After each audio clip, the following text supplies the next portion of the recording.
After landing on Elpida, the colony quickly hit its stride. The infrastructure was set up, and research started. The planet seemed safe, almost friendly. Explorers discovered massive structures in the jungle, clearly not of natural origin. They are simply called ruins. Almost immediately, an epidemic of a local virus broke out. The infection spread quickly and was unpredictable. Chief Medical Officer Eliza Healy and Chief Biologist David Grass rushed to fight it without waiting for orders. Every resource was utilized: field hospitals, emergency protocols, onboard AI, and local fauna. With the help of local life forms and the Astra AI, they managed to create a vaccine. More than 97% of the colony was saved. Few elderly crew members died in the first few days. Many recovered without the vaccine, and some did not get sick at all. Admiral Rachel Lee disappeared. Just before that, she refused to be vaccinated. David went looking for her and found her bracelet at the very entrance to the ruins. Something is starting to change. Everyone feels it, but they don't yet suspect how serious it is. The second month. The colony survived an outbreak of an alien virus. The epidemic receded, and with that came a strange feeling: relief mixed with devastation. People were allowed to go outside without hermetic spacesuits. However, this did not bring complete freedom. Quite the contrary. Some are afraid to take off their helmets, even in the open air. A general meeting was held. The topic was the ruins. Scientists, engineers, and officers prepared a presentation: fragments of records, photos, 3D models, reconstructions. Everything that had been retrieved from the expedition to the ruins. They wanted to show there was nothing mystical about it, only architecture, structure, geometry. But it did not work out that way. After the presentation, rumors began to spread throughout the base. As a result, the command decided not to discuss the ruins openly anymore. Officially, the site was not closed, but no ground missions have been sent there since Admiral Lee's disappearance. Physical contact was prohibited. Only equipment worked in the area. Astra periodically sent drones there. The recordings from them were classified for the time being. New groups of people continue to descend from orbit. The pace of infrastructure deployment is high. Assembly teams work around the clock. Residential modules are growing very quickly, but there are still not enough technicians. The living compartments are cramped but functional. The walls are covered with polymer to retain heat.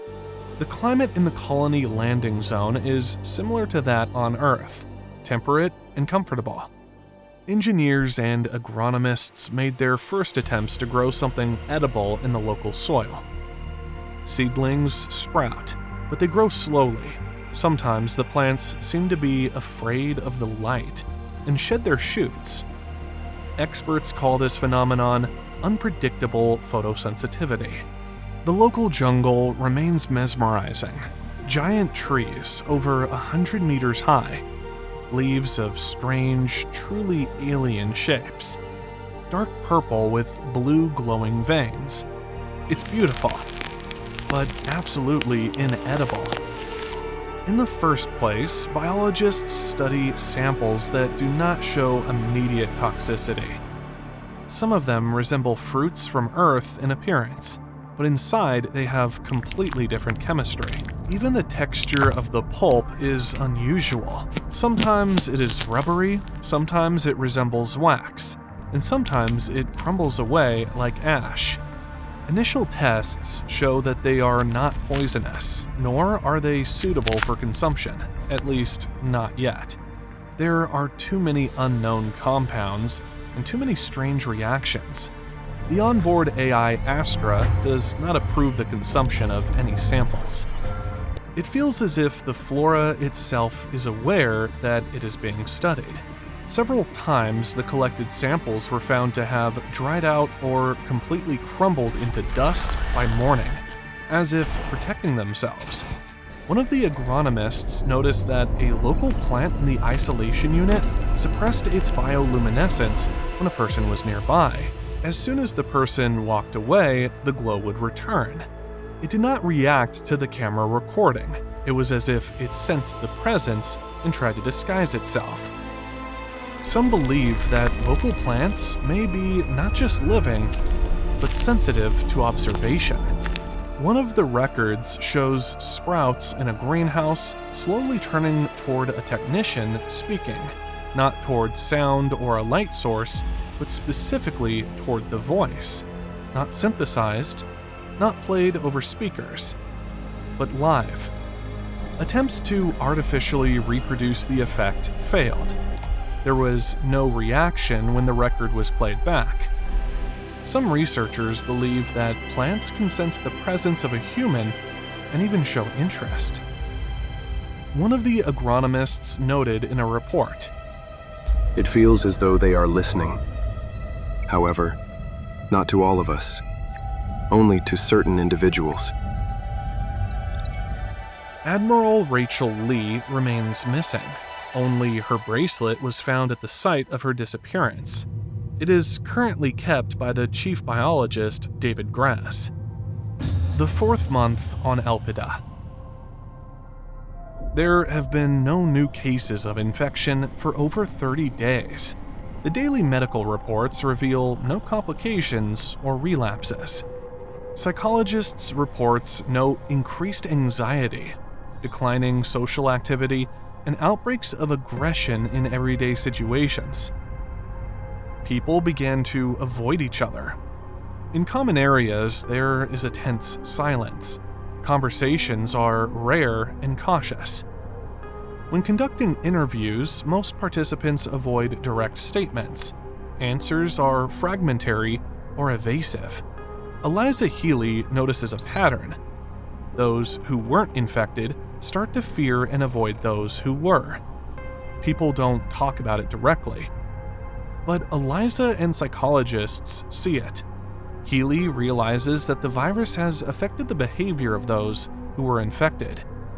It changed people. Some have developed new abilities, intuition, and reactions. Even their gaze has changed. It's impossible to overlook. Some participants describe a peculiar feeling when in visual contact with those who have recovered. He looks through you, as if he was waiting for a signal. Cameras have recorded a recurring motor pattern. Those who have recovered often make micro-movements of their hands and eyes in a specific sequence. This pattern was not previously observed in healthy individuals. Meanwhile, David, the expedition's chief biologist, conducts his research. He examines what is going on in their minds, comparing records and observing how their brains have changed since the illness. He was searching for a threat. To him, it all seems much more frightening. Eliza and David both get that the virus has done something to people. Eliza thinks it could be the next stage of evolution. David, however, sees it as the end of humanity. He's worried that this is the start of something dangerous, and if they don't start isolating these people and watching them closely, it might be too late. Eliza disagrees. There is no direct evidence of a threat, and it is unfair to isolate people just because they have changed. You want to research them. I want to make sure they are still human. I think this is the next stage in evolution. So far, there is no evidence that any of them pose a threat. We can't isolate people just because they are different. When the evidence turns up, there will be no one left to present it to anyone.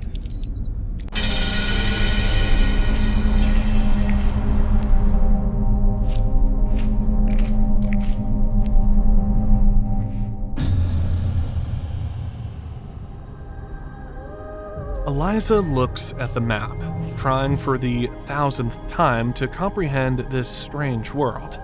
Elpida is in tidal clocking. One side of the planet always faces the star. The other is in eternal darkness and cold. There are no changing seasons or cycles of day and night here. The most comfortable area for living is the Terminator Zone, a strip around the equator. Eternal tender sunset, balmy air, breathtakingly beautiful nature. This is where the first landings took place. This is where the colony is being built. Areas farther toward the pole on the bright side are also habitable, albeit hot. But the closer it gets to the edge of the dark side, the more uncertainty and anxiety arise. The dark side has hardly been explored. Only rare automatic probes, launched in the early days after arrival, have been sent there. They transmitted images that no one dared to comment on. Bioluminescent glare in the atmosphere, inexplicable shadows. The most suspicious were the signs of movement, which have not yet been confirmed. Healy knows that one day they will have to go there before something comes to them from the other side. But so far, the biggest challenge lies not outside the colony, it's inside. Gradually, a colloquial term, the others, took hold within the colony. It was used to refer to those who had contracted the Elpidian virus and changed. At first, they were simply avoided, but then they began to be resettled, at first on a voluntary basis. Then it became recommended. Officially, this was done to ensure psychological comfort. Unofficially, to allow the rest to sleep peacefully. Conflicts became a common occurrence. The reports were increasingly filled with mentions of clashes, threats, and group isolation. A gap began to grow between people. On one side were those who considered themselves still human. On the other side, the others. The others hardly ever complained about anything. They didn't argue, and they slept very little. When the rest of the people were asleep, the others would go outside. They didn't make any noise. They didn't disturb anything. They just stood there or wandered around, as if listening to something. No one knew why they went outside or what they were trying to hear. Sometimes they gathered together and just stood there. They didn't talk. It seemed as if they were having some different kind of conversation, without words. There were weird incidents. The others would stare at mirrors or water for a long time, as if they didn't recognize their own reflection. People began to notice that the others often stood by windows, or simply in open spaces. They were looking somewhere. Eliza grew suspicious that something was wrong.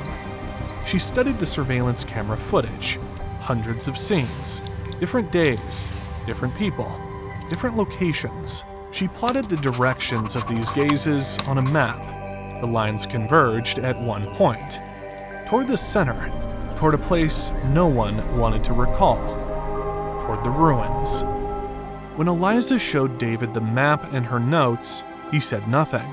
He just sighed deeply and stared at the screen for a long time. Healy knew that Rachel's fate still haunted him. There were frequent incidents of vandalism in the colony. In the common dining room, the words, "They're already in," appeared in red letters. The wall was painted over, but the pictures went viral throughout the colony. Healy understood that things would only get worse, so she decided to send detailed information about everything that was happening there to Earth. She knew that Rachel and David would be against it. She realized that they would receive nothing from Earth. It would take 11 years for the message to reach Earth, and it would take just as long for a reply to get back, if there was still anyone on Earth to reply. Healy sent everything that could be of any use: reports, videos, camera recordings, medical logs, psychoanalysis, even audio clips of someone just crying into a microphone. Everything in one package. Everything that could help understand what really happened on Elpida. Healy hadn't even left the communications center when she heard the sound of an incoming message alert. The screen showed the same frequency, the same signature. It was a response to the data package Eliza had just sent. The response was supposed to arrive in at least 22 years, but it arrived in 10 seconds. Eliza stiffened. It was impossible. A response in 10 seconds, as if someone was already nearby. At that moment, the floor shook beneath her feet.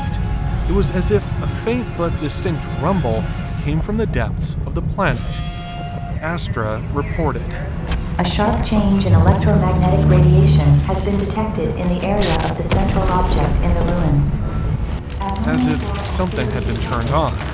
Something incredibly powerful. Abnormal flora activity detected. Surveillance cameras recorded the first groups of the others leaving their sectors.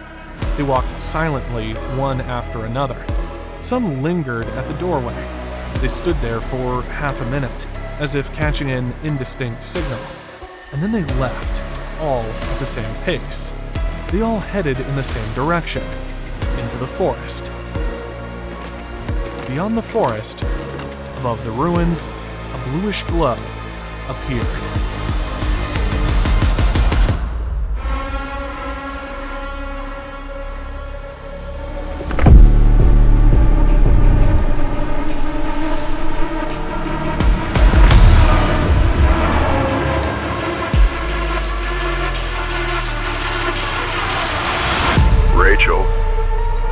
Rachel.